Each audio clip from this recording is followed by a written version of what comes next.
উকিল বাবার সাথে দেখা করা জায়েজ আছে কিনা, বাবা বলা যাবে কিনা? উকিল বাবা হলো 2 নম্বর বাবা। আমাদের সমাজে উকিল বাবার প্রথা অনেক বেশি আছে, আপনাদের এলাকায় আছে?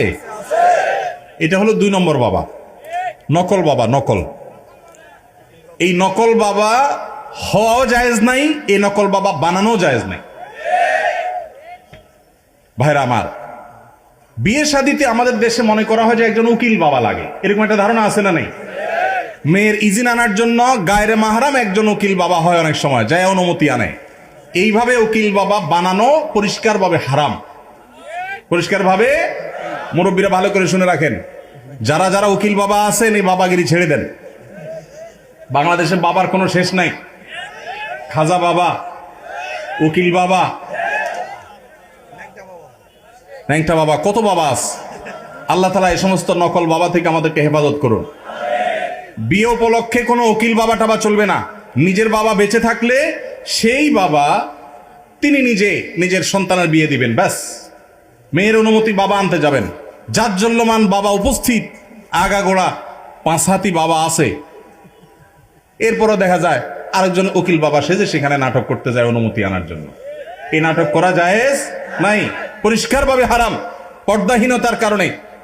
বিশেষ করে গায়রে মাহরাম কেউ যখন উকিল বাবা সাজে, ওই মেয়ে সারা জীবন তারে বাপ বাপ ডাকে, খানা খাওয়ায়। এটা আমাদের সামাজিক মানে একটা কুসংস্কার বলতে পারেন, এর সাথে ইসলামের কোনো সম্পর্ক। যুবকরা বিয়েতে কোনো উকিল বাবা যেন না থাকে। মুরব্বীরা যারা যারা যার যার বিয়ের উকিল বাবা আছেন, আল্লাহর হস্তে বাবাগিরি ছেড়ে তওবা করে আল্লাহর কাছে চলে আসেন। চেষ্টা করবেন তো ইনশাআল্লাহ। এই উকিল বাবার নাম দিয়া পর্দাহীনতা 2 নম্বরই হাজারটা জিনিস হয়। নিজের বাবারই খবর নাই, কিসের আবার উকিল বাবা? হ্যাঁ, উকিল বাবার লগে বললো ভাগছে কোন মেয়ে। আল্লাহ মাফ করুক আমাদেরকে।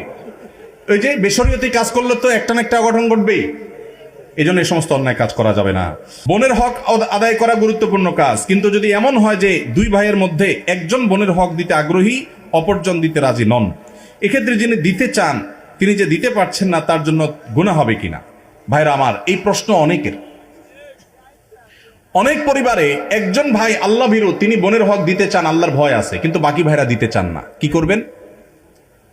উত্তর হলো, যে ভাই দিতে চান তিনি বাবার সম্পদ থেকে, ধরা যাক 2 ভাই আছেন, 1 বোন আছেন, ওই 1 বোনকে দিবেন বলে 1 ভাই রাজি না, আরেক ভাই রাজি। যিনি রাজি, বাবার সম্পদ থেকে 50% করে 2 ভাই ভাগ করে নিয়েছেন। যদি এমন হয়, তো যেই ভাই দিতে রাজি তিনি তার 50%-এর মধ্যে বোনের হক কতটুকু, কোন আলেমের কাছ থেকে জিজ্ঞেস করে যে আমার ভাগে কতটুকু আসছে, ততটুকু তিনি দিয়ে দিবেন।